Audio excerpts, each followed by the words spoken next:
ఏం పేరమ్మా? నా పేరు అలువేల, అలవేలా వరంగల్. వరంగల్. వరంగల్ ఇలా జిల్లా గిరిజనులపై దాడులు జరిగినాయని వాళ్ళ రౌండ్ టేబుల్ సమావేశానికి వచ్చినాం సంఘీభావం కింద. ఏంటి ఏమనిపిస్తుంది మరి? రేవంత్ రెడ్డి ఎట్లా పరిపాలిస్తున్నట్టు ఏం చెప్తాం? అది ఏం పరిపాలన, పేదవాళ్లకు చంపటం, వాళ్ళని ఇబ్బంది పెట్టడం, వాళ్ళ బాధలను చూసుకునే సీటు మీద కూర్చొని వాళ్ళ బాధలను చూసుకోవాలి, వాళ్ళని ఇబ్బందులను చూసుకోవాలి, వాళ్ళ కష్ట సుఖాలను చూసుకోవాలి. కానీ వాళ్ళని ఇబ్బంది పెట్టినాక ఇక సీఎం సీటు ఎందుకు? ఇక మంచిగా లేదా పరిపాలన మరి? పరిపాలన ఏం బాగలేదు. ఎందుకు అట్లా మరి?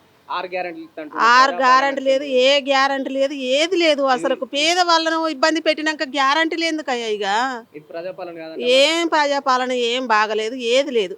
అసలు మనం తినాలన్నా, ఇయ్యాల పండుకోవాలన్నా, తెల్లారి లేవాలన్నా, అసలు పేద వాళ్ళకు తిన్నామంటే అసలు తిండి లేకుండా అవుతుంది. కష్టం చేసుకొని బతికేటోళ్ళకు కష్టం ఇంకా కష్టం పెడితే ఎట్లుంటుంది అయ్యా? కష్టపడి బతికేటోళ్ళకి ఇంకా కష్టం పెడితే ఎట్లుంటుంది? అది అట్లా పద్ధతి కాదు అది. రేవంత్ రెడ్డి వాళ్ళకి ఏదన్నా న్యాయం చేయాలి, న్యాయం చేస్తేనే బాగుంటుంది. న్యాయం చేయాలి రేవంత్ రెడ్డి. పిల్లలు జిల్లలు వాళ్ళకు న్యాయం చేయాలి. వాళ్ళ భూములు వాళ్ళకి రేవంత్ రెడ్డి అదే మన కొడంగల్ కించి వీలైతే ఓట్లేసినో కొడంగల్ కించి గెలిచిండు, వాళ్ళ భూములే లాక్కుంటుండు కదా. ఇప్పుడు మళ్ళీ ఓటేసే పరిస్థితి కనిపిస్తుందా? లేదు లేదు లేదు.